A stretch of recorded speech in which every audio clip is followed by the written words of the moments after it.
Hello children. We continue with our lesson, the interrelationships between living things.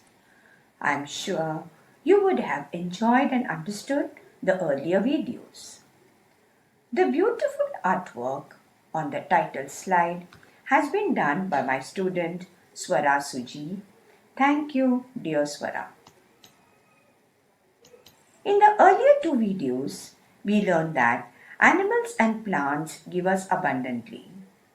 We are dependent on animals and plants for our daily needs. We grow plants that are useful to us methodically.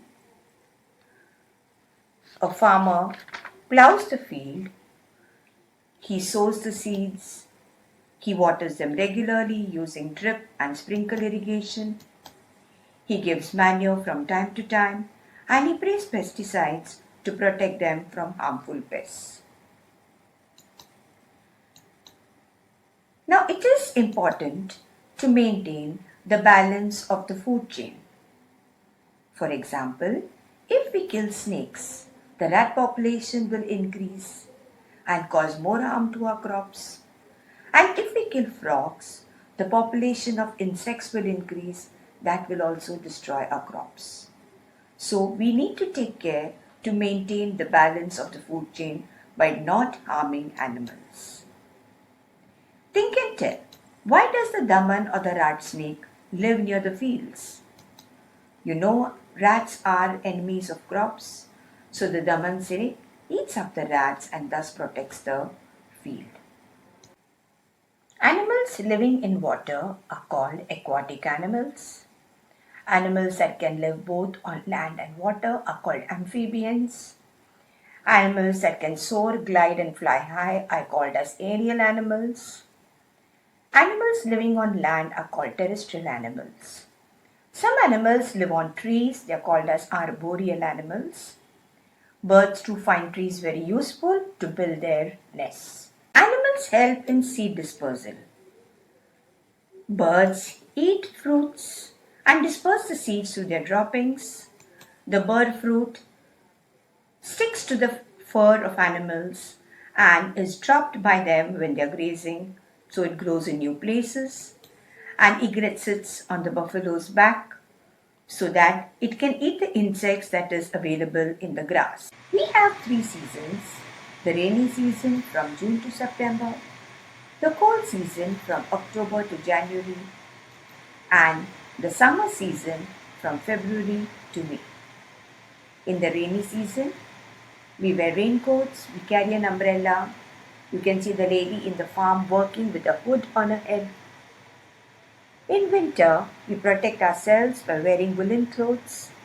We sit near a fire to give us warmth. Sometimes we use an electric heater. We like to have or enjoy a hot cup of coffee or maybe drinking chocolate in winter. In the summer season, we prefer to stay inside and play indoor games. No one wants to go in the hot sun. Or you may enjoy a good swim in a pond or at a beach.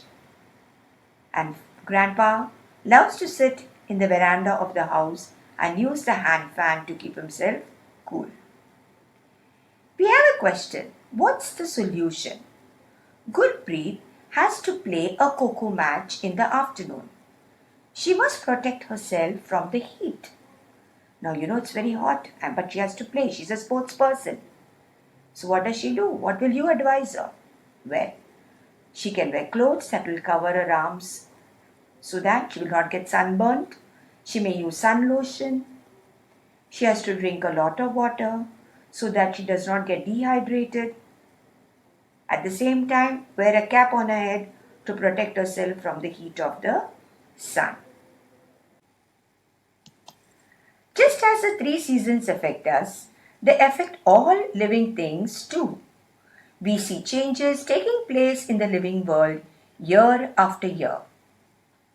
In winter, many trees shed their leaves. Now, winter in Maharashtra is called as the season of Pangal, that is, the falling of leaves. Many trees shed their leaves in winter. Pangal. Pan means leaves in Marathi and galna means to fall. Hence it's called pangal. But why is this so? Why do the trees shed their leaves? We all know plants prepare food with the help of sunlight. And in winters, days are short. So, plants shed their leaves to conserve water and energy. Some animals adapt to the winter. How do they adapt themselves? The coats of furry animals become thicker. This keeps them warm in the cold season. Some animals migrate to warmer places. Some animals hibernate. You're learning two new words. Hibernation, to go to sleep for a long time. Many animals, they rest inside their nests or bury themselves in their houses or deep under the ground to protect themselves from the cold or the heat. Migrate is to move from one place to another. Some animals move in search of food. Some animals move to warmer places. Sometimes animals also move for reproduction. By the end of winter, mango trees begin to blossom. These blossoms are called mohar in Marathi. You can see the mango tree in full bloom. In summer, trees get new leaves. The forests appear copper in color. Soon the leaves grow bigger. The call of the koel is heard in many places.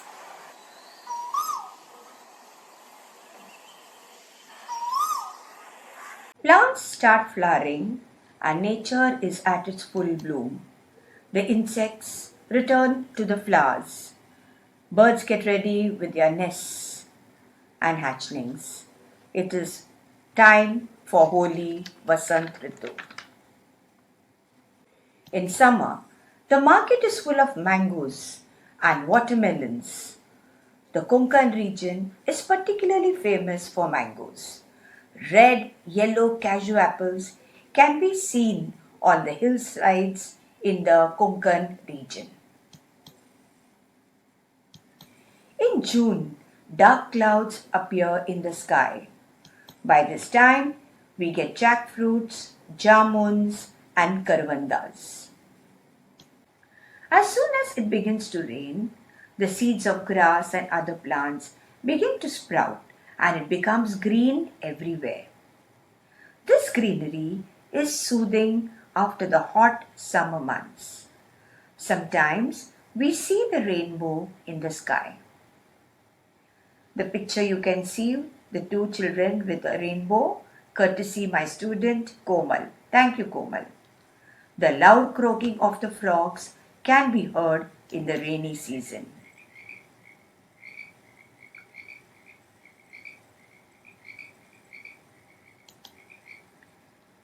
Think and tell. Where do the frogs disappear in summer? You know, children, frogs are cold-blooded animals. They cannot bear the heat of the summer. So, during the summer months or during the winter months, they bury themselves deep under the ground. They hibernate. When it is in winter, we call it hibernation, and in summer, we call it as estivation. And then the rains, it's too happy to come out. Which fruits are the following places in Maharashtra famous for? Maharashtra is a state which is rich in vegetation. A variety of fruits grow in Maharashtra. A few of them we will be learning now. Let's see Nagpur. Nagpur is famous for oranges. Golwad. Golwad is a place in Palghar district. Thane district has been divided into two districts, Palghar and Thane. Golwad falls in Palghar district. Famous for chikkus, delicious chikkus. Saswad in Pune, famous for figs, what we call as anjeer.